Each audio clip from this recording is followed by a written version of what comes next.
Bonjour Mike. Okay, bonjour Maître Jérôme.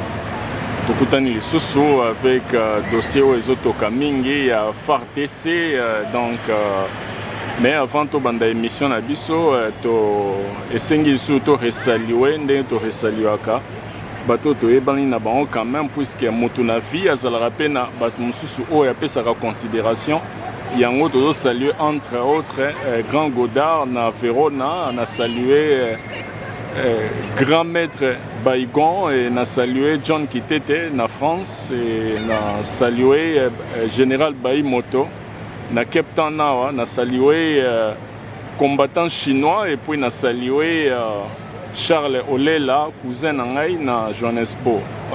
Alors n'était chose na quelques bateaux salué. Ok, merci maître Jérôme pour tout et puis tu commission d'ambele tout le 1er juin 2022 c'est-à-dire biso grâce ngolu to côté du sud na moi oyasika lelo yango te ko kutana lusu to partager ndenge to mesana ko fongola ba parenthèse pe ko kundola mozindo na makambetali politique ya mboka na biso Congo le tout le 1er juin vraiment heureux mois de juin na Vieux Godard na Italie na grand maître Baïgon na petit nanga buki shikuna na mboka ya Australie na yo moko maître Jérôme na yo moko général Baïmoto na ba vrai résistant patriote nationaliste la nationaliste Candido Keke nationaliste Odombo nationaliste Patrick Mbeko nationaliste Terwin Maïzo on est ensemble Merci, on a resalué tous les résistants et à monde sans exception et puis on a salué Force One, Talararayo en Australie, Force One, on a l'équipe Nabiso Moko. Et première question Nabiso Ezali, s'agissant de la FARDC, puisque tout monaka na chite ya maréchal Mobutu, avant c'est là Ezala qui phase forces armées zaïroise. Et par après, Air Musée a récupéré Masolo malgré qu'il y a pléthore à Rwandais et comme FAC, Forces armées congolaises. Mais Air Sigo Musée a revolverisé pour ne pas dire assassiné et comme l'entrée à Kanambe et comme FARDC. Alors, Tolingaki Olimbole la Batou, FARDC ana et la Kisini, mais pourquoi le changement brusque Yandengwaneska Kanambe au moment où Kanambe n'a Batou nae, toujours garder FAC, ou les forces armées congolaises. Sikoyo et l'okoni les a caché cela et puis quelle est la définition où il y a FARDC aux Anamalo. Ok, merci maître Jérôme dans la parole, peuple congolais. Patriote nationaliste, c'est très bien. Bofungo la matoy na bino place Bezali, bokanga très bien. Balobi Hippolyte Kanamba Bazali moi na Laurent Désiré Kabila. Papa na Laurent Désiré Kabila l'air à renverser dictature ya maréchal Mobutu. A changé force armée zaïroise et comme force armée congolaise. Moi, on a l'air de remplacer papa comment que le force armée congolaise ou comme FARDC. Et le phase est comme FAC. Et le FAC est comme FARDC. Bande de colonels. Besoin a déjà une séparation déjà totale. Pour comprendre que Hippolyte Kanambe Ali, moi, on a le rang désiré Kabila. FARDC et Botama Ndengeni. FARDC et Botamaki, tant où Vital Kamerhe à l'écart qui n'a parlement, dans l'Assemblée nationale, tant où président de l'Assemblée nationale, Vital Kamerhe à l'équipe, a qui dénoncé l'entrée à la troupe rwandaise dans le Congo. Vital Kamerhe a la déclaration officielle qu'à partir d'aujourd'hui, Congolais et Sengeli Oyebake, armée rwandaise est allée déployer dans le Congo pour contrôler le Congo. Bozolanda ina bandeli. Tant que Vital Kamerhe a fait la déclaration dans l'Assemblée nationale, Ayaka ko dénoncé pe ko funda entrer à la troupe rwandaise dans le territoire congolais. Ayaka ne ko la déclaration officielle na peuple congolais po ayebisa ye ete kobanda lelo esengeli oyeba malamu ke armée rwandaise ezali déployée sikoyo na Congo po econtrôler Congo. Bato bomonaki geste oyo basalaki mpona kotrompe vigilance ya bacongolais. Kamere lere asali déclaration wana mbala moko awumelaki te balongole. Kamere ayaki na mission na Assemblée nationale po asala déclaration officielle lokola azalaki président ya Assemblée nationale ke kobanda lelo armée rwandaise ezali déployée officiellement na Congo. À partir ya lelo ba officier militaire rwandaise bako contrôler ba mapinga ya Congo. Rôle ya ki ko sala yango wana o ba pesaki yango lera sali yango Kanambe alongoli a se retirer na ye. O ba membre belé ba congolais aveuglé à tout fait d'argent au balanda Vital Kamerhe lelo ba comment défendre yango po ba le ba ke caméra rwandais ta sa congolais d'ailleurs a dénoncé qui entré à 4000 troupes rwandaises dans le territoire congolais. Bomi tout na suko bi numéro question 4000 wana o ba ko taka ba kenda wapi po batikala jamais kozonga na Rwanda batikala kana kati ya Congo ti lelo 4000 soldats na lelo bayosala nini bango wana bazali banani bazali ADF nalu oboyo kakana Kivu bango wana bazali banani ba officier militaire rwandais o bazali ko contrôler mapinga ya Congo lelo bango wana nde bakotaka na nombre ya 4000 au Vital Kamerhe alobaka officiellement na peuple congolais. Bomoni esika FARDC ebotamaka force armée rwandaise déployée au Congo. Ba député belge balobi yango plusieurs fois pour ba aider ba congolais ba comprendre définition à FARDC la kisinini. Force armée rwandaise déployée au Congo. FARDC nde contrôlera et conduira Congo lelo force terrestre, force aérienne, force navale. Les armées rwandaises ont déployé dans le Congo. Vital Kamerhe à l'Obaka officiellement dans l'Assemblée nationale. Les troupes les officiers militaires et armée à Congo. Les Congo sont en occupation. Les na Kitona, na base militaire, les base à Kotakoli. Les Boma Seta, Binomo Boyokaki. Balingi teka kam kokolo na Kinshasa pour comprendre que l'armée rwandaise nde mutu tali ko contrôler mapinga ya Congo.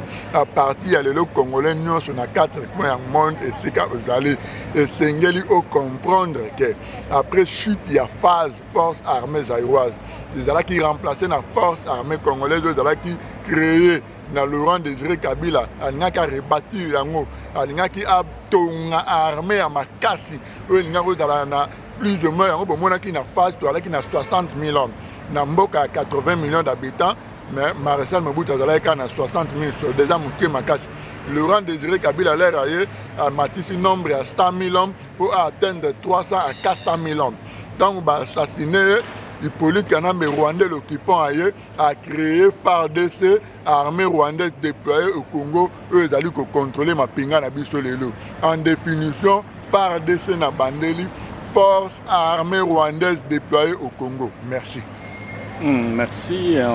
Et ça facile à comprendre pour ne pas dire que déduire dans le sens qu'on ne peut pas comprendre que Laurent Désiré ce qui a changé qui Zaïre, puisque tout ça une époque Zaïre et qui est rupture totale et Salemi divorce d'avec Zaïre et Salemi régime maréchal Ekei il y a Zongisi Congo il y a moi lobaki force armée congolaise.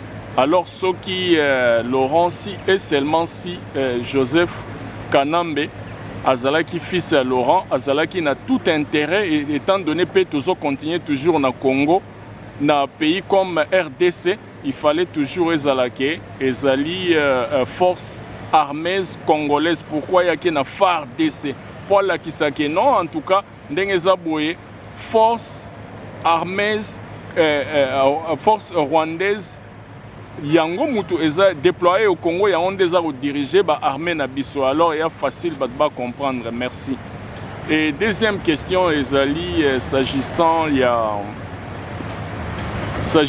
y a Toyoki armée congolaise, il faut tout le bango en termes il y a FARDC armée rwandaise toujours déployée au Congo. Bango va attaquer Rwanda. Est-ce qu'on peut comprendre Jézo les Kawana, puisqu'on ne peut pas comprendre des Bango Mbaza majorité na armée et puis Baza Ndengo Tako Loba Amamba Kamere, plus de 400 000 hommes Oyo Kotaka na Congo, Bazonga Pete et Bango Mbaza Ming na poste à commandement et Ndengeni Nisiko va bombarder Congo et puis les lesos sala tolé qui en tout cas ndenge eza boye Kagame kuta komi ko banga Félix cette fois-ci a déterminé à découdre Karambala moko boye na Rwanda et to monaki même na ba officier moko boye aleki wana na Goma alobi ba nyonso bana ba macheti ba préparer bato bana binduki cette fois-ci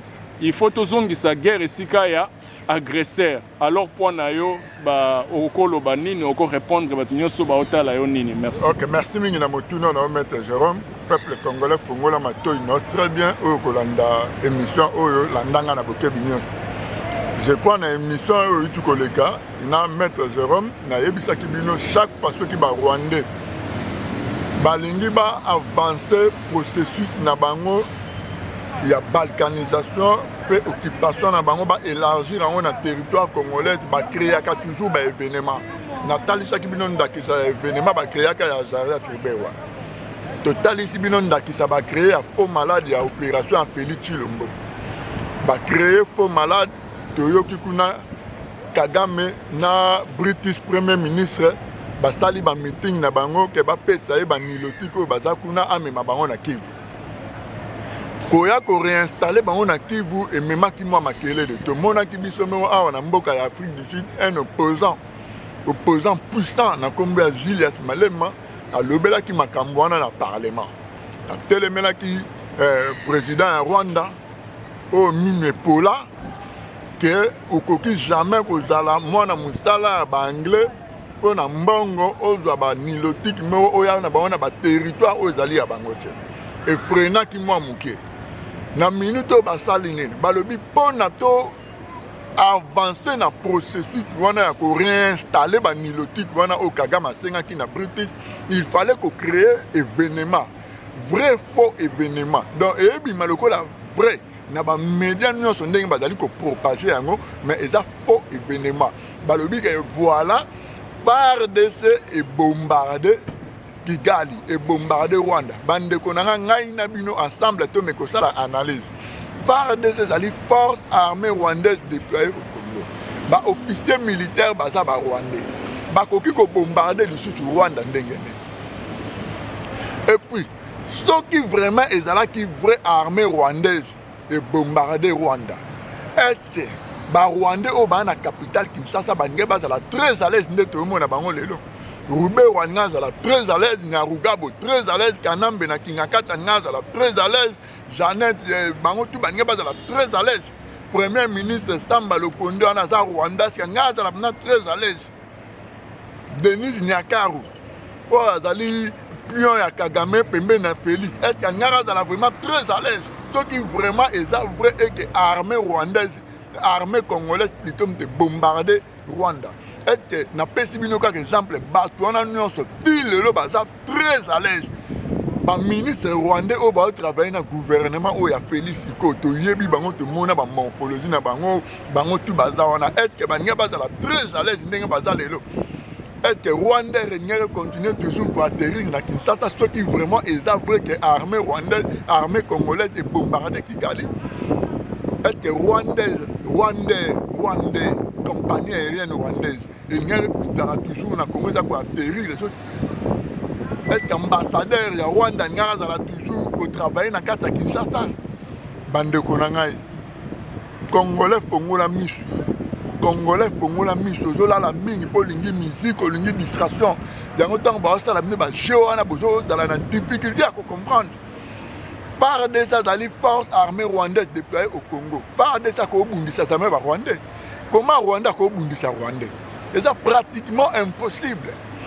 Ba créer événement na ponani. Tango ba tie bino na kata distraction. Ba média bokomi ko loba. Ba analyse na to ba congolais bokomi ko salela ngo ba analyse. Bango kuna ba Boeing militaire anglaise ezo toka ba nilotique wana ezo ya ko réinstaller bango na Kivu. na minute autant ba congolais ba koti na ba distraction ba bimiseli bino ticket mona goma alobi na population mbala oyo bitumbero zonga place utaki ba zwilanga za Laurent Désiré Kabila ba tiena lolemo na bango bino ler ba koti na rythme na mouvement na bango wana kuna ba bouing militaire eza ko toko ba nilotique et je ko réinstaller bango na Congo tango ba roya na bango période ba ye na bango bino ba congolais o boza ko comprendre te o bozo fongola mitu te bozo sala ba analyse na makambo ya lokuta ba koti ti bango na Congo ba memeli bino lisusu formule misusu groupe armé moko boti na Congo e bandi ko sala bitumba bango bazo gagner terrain biso tozo la kaka pongi na répéter force armée rwandaise déployée au Congo et qui peut attaquer jamais Kigali par de ces alliés armées rwandaises ba vrai officier militaire ya FAC Bundamabe Babomaye Mamadou Ndala Babomaye Baouma Babomaye ba vrai officier militaire ya FAC force armée congolaise bango nde babunda vrai bitumba solo na Kivu oyo emonana yango baboma bango le reste oyo moni batikali bazali ba étiquette ya ba officier militaire rwandaise oyo bazali kodirige par DC na définition ya force armée rwandaise déployée au Congo. Merci. Merci binomo bolandi Mike en tout cas eloko ya ko commenter wana ezate. Mais toujours est-il que Azan a raison et oloba puisque soki tala yo mbala oyo herba élection na 2011 avant ba publication wana au mona kindenge ba Roubert bango nyoso bakima to mona même ba Jeannette bazo luka déjà exil là puisque ba yebaka te ndenge nini ba makambo wana osuka ba période ya Papa Tshisekedi na ba élection en 2011 mais siko ba kende ko bombarder vraiment ba bombarder Rwanda et Batouana de Rouberwa, de Nyarugabu, Kanambe, Banan Batouana, basa la calme, ndenge basa calme, wana lukuta. Et ça game pour que balle qui sa agenda na baondega les patriotes Mike a auto expliqué wana. Mike, mais question monsieur Eza troisième question, to ok nango s'agissant puisque to moni bablo eza au circuler et Katanga et nie comme un pays, un État indépendant. Alors, on a niveau des Nations Unies, est-ce que la game nini ezo le kawana soko limbo la bato? Parce que moni Katanga wana ndenge za wana basalaka toujours ndenge prof na biso ya droit constitutionnel prof défunt professeur Djelo Bandayo Loba eza ba force mo ezali ba force centrifuge.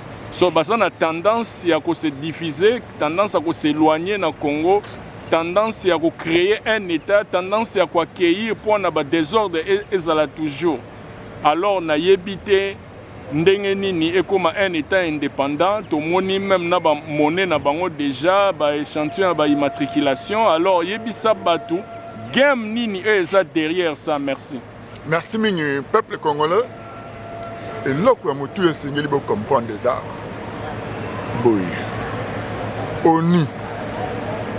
ONU ezalaka divisé. Baza 5 na Conseil de sécurité, ba membre permanent. Oyo baza na ba veto.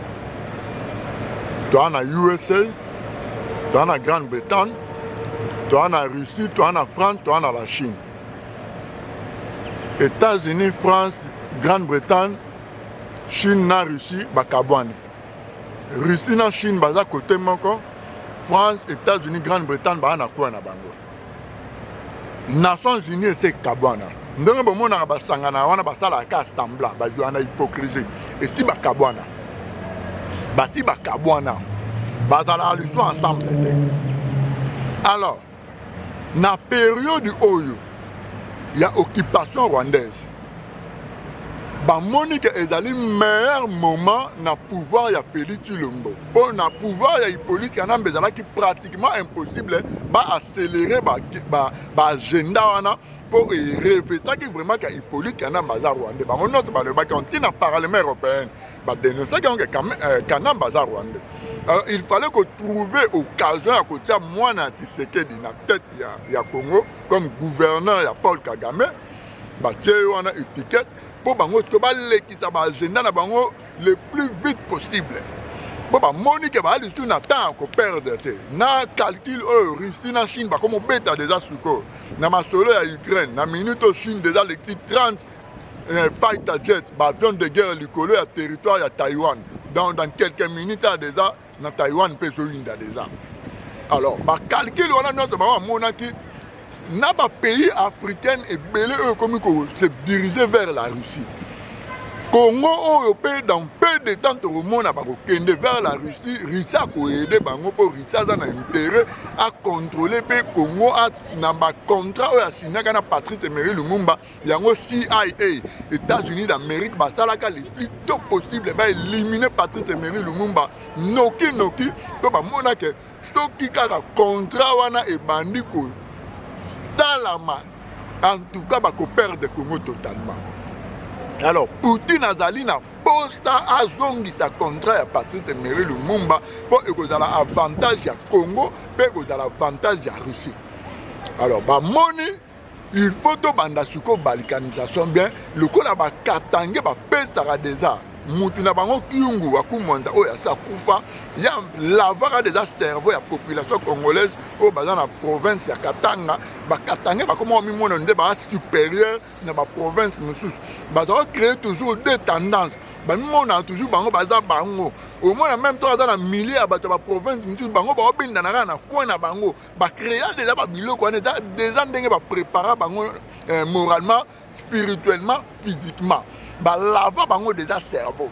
Alors majorité dans la province de Katanga ba kendara déjà dans tendance wana ya koluka ba zo indépendance que Katanga est comme un état indépendant ndenge ba kosa bango que province na mnonde yango leti saka Congo mobimba province de Katanga on déjà na ba richesse belé oh Congo dans la ba richesse belé partout dans la lelo cuivre ndenge comme pesa mokili mombali boma ba coltan ba gaz ba opium ba minerai belé zo bima ba Congo yango wana ba nebium et bimi na ba Congo donc ozomona que Congo est riche partout ne ba Katanga le ko la ba kota bango pona jekamine ezali pour moi ya Congo leta Congo mobimba Katanga mona ceux qui sont indépendants biso to vivre très bien Nations Unies l'Assemblée générale ba kota ki réunion ba koti réunion na kata réunion na surprise ezali nini kuna ba représentant ya Katanga bande konanga ba représentant ya République démocratique du Congo te mais ba représentant ya représentant à Katanga et Nikolo Banin. Katanga ya province ya Congo, to Katanga ya un pays. Pour comprendre que ONU a été complice dans la situation où ils ont collé na Congo lelo. ONU a aidé kabiso ba Congolais jamais to bima na mikakatano to dans la occupation. ONU est mokonda soutenir la occupation. Merci.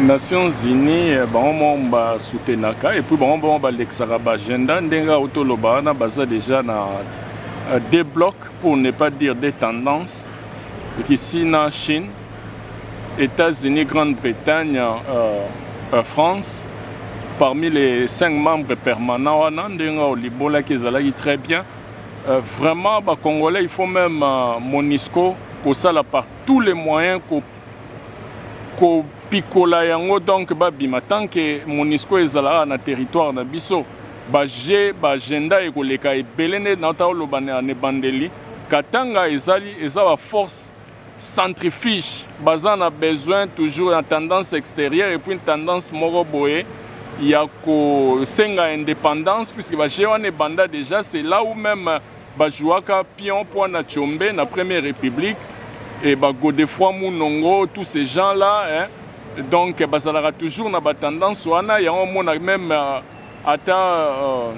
oh Mousso Azalaka premier ministre ya Katanga kufa ndolo balangue belé wana bosengo to kombo na au moins bango nyonso bazalaka toujours na tendance wana ozwana Kiungu qui était un sujet angolais mais comme umelane na Katanga yepo ande osala na ba jewana et puis voilà. Il y a un monument même la soi-disant réconciliation à Banakatanga où on voit Moïse qui n'est pas un sujet congolais, Kanambe qui n'est pas un sujet congolais, ou réconciliation à Banakatanga, il faut aller toujours ensemble. Alors, on a évité ça, moi pas si. Mais nalinga surtout zonge la question il y a Vital Kamerhe. Parce que Vital Kamerhe a un sujet rwandais. Mais elle s'est fait passer pour un Congolais. Et puis, ndenge pe ya posaka wana ya loka 4e question mais to répondre puisque na mona otushaki yango lisusu na question ya liboso na posaki omekaki quand même kotouche mpona olakisa signification si pas définition oyo ya FARDC. Alors n'époque na ye tomonaka ke basalaka game oyo bango basalaka wana ezalaki ye na Kanambe ke ye era asali wakaki kosala wana et par après Kanamba poussé à démissionner pour accomplir déjà mission nae. Alors 4400 hommes, ceux qui 4000 hommes, on a dessus 4000 hommes. Oh bah kota kawana tilelo bah bimate bah continue toujours bah ventir mais au mona les mêmes caméras wana aye okende bakor et belé même à na San City à Zalaki et même à point na bapesa Félix Chilombo à pouvoir bazalaki na Nairobi bakor wana nyoso et voilà tozoyoka déjà ba brouille ça au circuler de bouche à bouche et c'est pourrait que les Rwandais Samba Lukonde a Baba Longolae pour que Kamere a remplacé comme premier ministre. Alors il okoni ni oyo ko benda ba congolais matoi s'agissant à Kamere bayeba puisque vraiment confusion eza makasi pendant que biso toyebi à ça 0% congolais net katumbi 0% congolais 0% congolais même Kanambe ya omonia okende alongoli fac akena RDC FARDC. Merci. Merci mingi maître Jérôme na motuna na otuni ba congolais na ko benda bino matoi makasi. Kamera ça très malin. Vital Kamere bomona wana za nyoka très malin. Botala ka bino mo na présidence ya Chilombo. Tanga za la directeur ya cabinet ya Chilombo. Combien de bipembe la liwana? Combien de bipembe la liwana na aventure game jeu au basabaki bino. Batali bino cher a détourner mbongo nanko et puis patali samno ke ya Rwanda sala ka ba blague te. Tant on va s'ambisser, na ba justice soit le temps de contrôler na ba Rwandais. Alors bien bino bozo risquer même comme un chef de l'État. Très à la exposé alors bien moi bon. Ba bendalar, ba kabola yena ba Félix, ba kabola mbongo wana. Ya bendalar a cela a mis da surprise à cadeau na Las Vegas villa à 12 millions de dollars. Tolanda un biso mo ba américain ba bomba rata. Les Américains sont exposés à les politiciens congolais comme Vital Kamere a sombi villa à 12 millions de dollars à Las Vegas. Le peuple congolais Kamere est trop malin. Ndeko nangai avocat na mboka France Perry Libota na regrettara mingi. Ndeko nanga grand frère nanga Perry Libota. Congolais à Mayele, ndenge lelo kota na sima ba jeu ya ba aventure ya Vital Kamere. Pour soutenir Vital Kamere, pour na mbongo, pour na influence, pour yo luka mbongo, c'est pour na position aux gens na carrière na yo. Aux avocats na France, avocat munene, tu gagneras déjà salaire à bien dans ba avantage belé. Tika Kamere za malin, lobe aux alande yo au Kundama. Au tika moi sina ovef, tu continuer Rolanda Kamere. Kamere trop malin, Adam malin, ngomoni na mindele na Kagame balinga ke mingi po ba ebike yeso ki ba pese mission a échoué raté. Yeso ki ba pese mission a échoué raté. Azab très malin. Abomaka batu na silence. Tala ndenga sorti batu na présidence à Chilombo. A sorti batu sérieusement. Kamere peuple congolais partout ici quand tu allais. Yende baza au préparer na bandeli 2023. Sauf qui résistance to salike baté. To zui mandu kite. To kei ko luka Poutine te.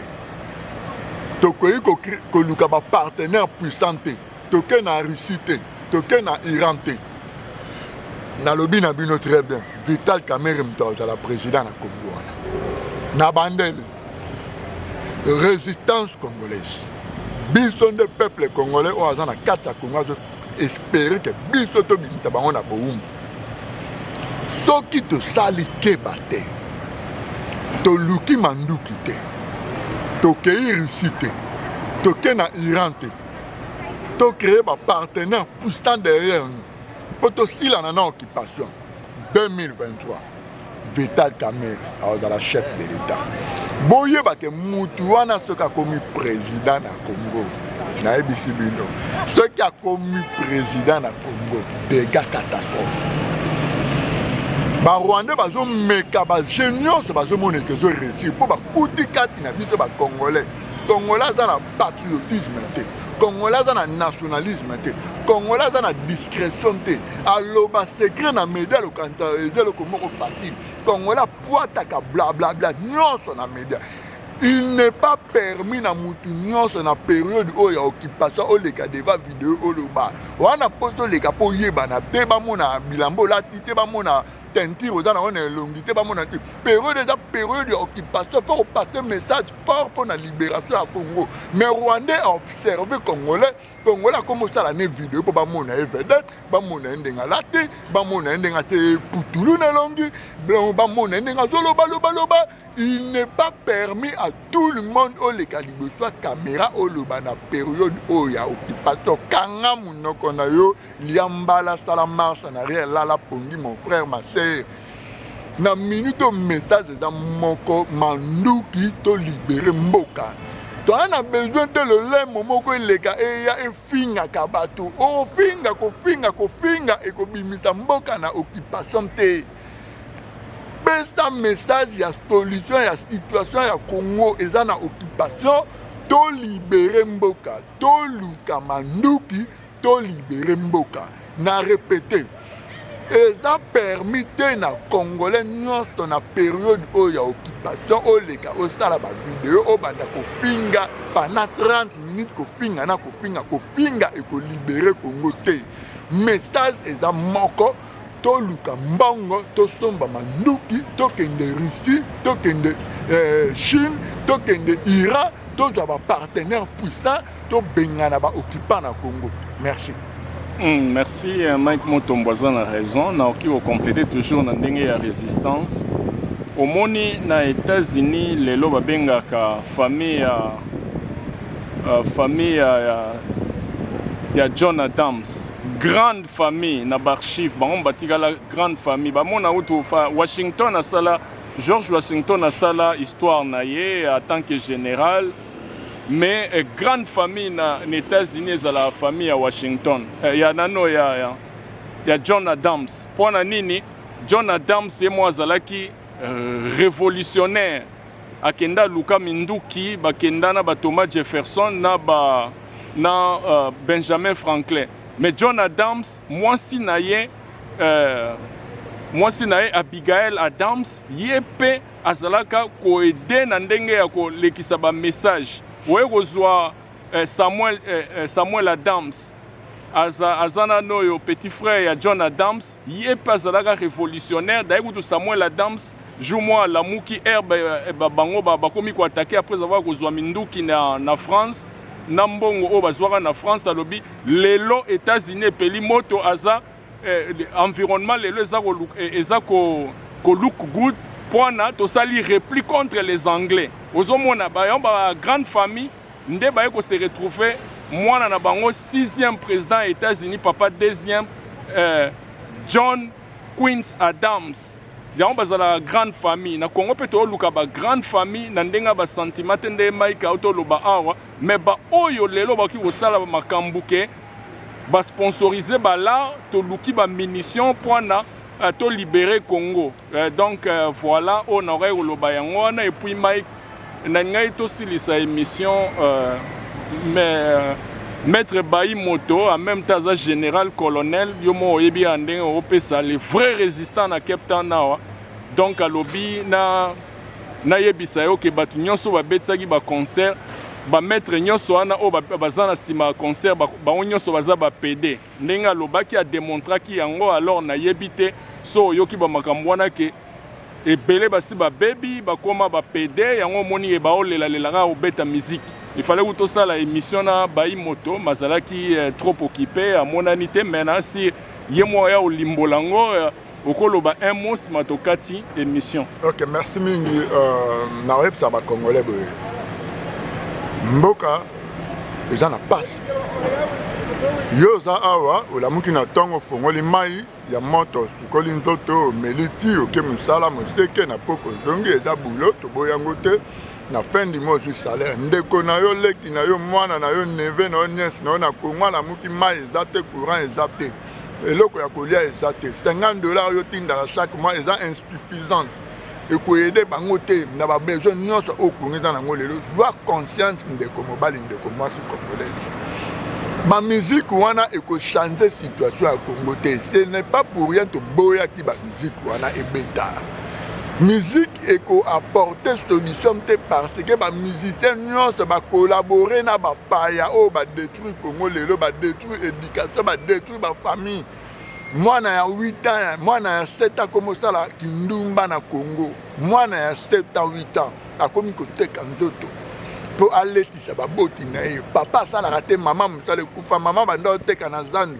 ngobila buki zandu aforce bato na chômage bato oyo banda oteka na zandu bazwaka mwa lipa mwa mbongo ya pondu mwa mbongo ya fufu bango nyonso bachomere mwana na bango 8 abimi ateki nzoto na ye mwana ya 8 ans mpona aletisa baboti na ye mboka ekomi na niveau oyo yo oli ozwa conscience wera aza deja millionnaire jiba aza millionnaire eloko nini yo koyoka ya malamu na parsi oyo ezali na bandeko no baya na Congo ke okota oganga osepela na concert awera son bodecevoir biso bokoti na liste noire bino nyonso oyo boparticipaki na concert ya wera son awa oyo bosali basécurité bokoti na liste noire tôt ou tard bokofuta yango ingeta ingeta bato nyonso babetisa concert vraiment mawa trop et puis nazo signaler awa na Cape Town toza na président ya communauté te bastructure nyonso bato na bato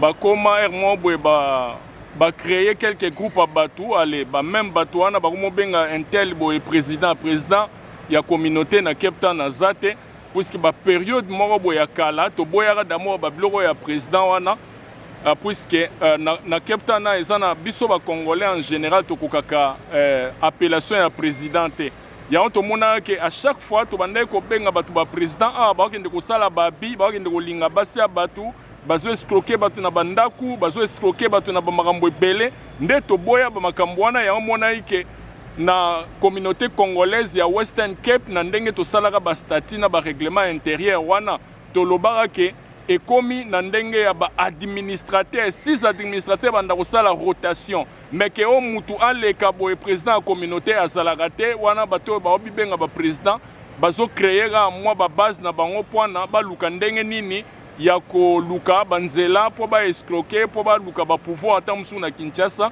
mais en général en vrai dit na Cape Town na structure moko te ezali ya communauté ya président ya communauté azalaka te puisque seule structure oyo biso toyebi ezalaki communauté congolaise ya Western Cape oyo nga naza na bastati naza parmi bainitiateur mais oke o mutu boye omibenga président ya communauté a regroupé quelques dizaines bateaux babenge o président ya communauté boye en tout cas président ya communauté na Cape Town azalaka te wana ezalaki maître Jérôme ekomi prochainement na resaluer sous tous les combattants et tous les vrais résistants tozwa conscience to lukabala pour to libérer Congo. Merci Mike Nede soza na mot de la fin. Kevin Maizo Odambo Patrick Mbeko Candido Keke bosangana bosala délégation bokende Russie boluka partenaire puissant to libérer Congo balibéraka mboka na manduki balibéraka mboka na soulèvement populaire te comparer situation en Congo na Tunisie Égypte Burkina Faso te Congo eza na occupation bamboka wana ezalaki na dictature ingeta merci alors ekomi prochainement tokutani oyo ezalaki maître Jérôme na les patriotes Mike Mutombo toza na centre-ville pe tosali émission oyo na Arma Tungulu place communauté congolaise ebotama ya vrai communauté congolaise à Western Cape mais ateke ba structure oyo ya ba diaspora bato babanda komibenga ke bazali ba président ya communauté bake oenregistre nini na yo et puis enregistré nina oloki quelques bateaux aventuriers et puis par après bomi comme ici président de la communauté zalaki stricti oya Western Cape communauté congolaise à Western Cape to boya kutu mambo ki président sona puisque to mona que congolais akoka ko supporter titre wana te ya to loba que les 6 administrateurs na conseil des sages baza 12 et puis na ba structure mususu voilà mais classe dirigeante si pas équipe dirigeante et zalaki administrateur avec conseil des sages pour na Western Cape na ndenge ya communauté congolaise à Western Cape mais oke mutu ami benga président ya communauté pour banda kozwa ba val moko boye o regrouper une dizaine de bateaux et loko wana to lingi yango te et puis bo banda organiser concert soit disant au président ya communauté au pesi ordre bino bat bo bandaka na mambo ko lefe conseil bandaka suspension ya ba conseil bandaka na UK biso pe to landaka yango et pays na ne komi libéré te tolérer sous concert mokote awa alors on a salué ba vrai maître nyonso o ba PDT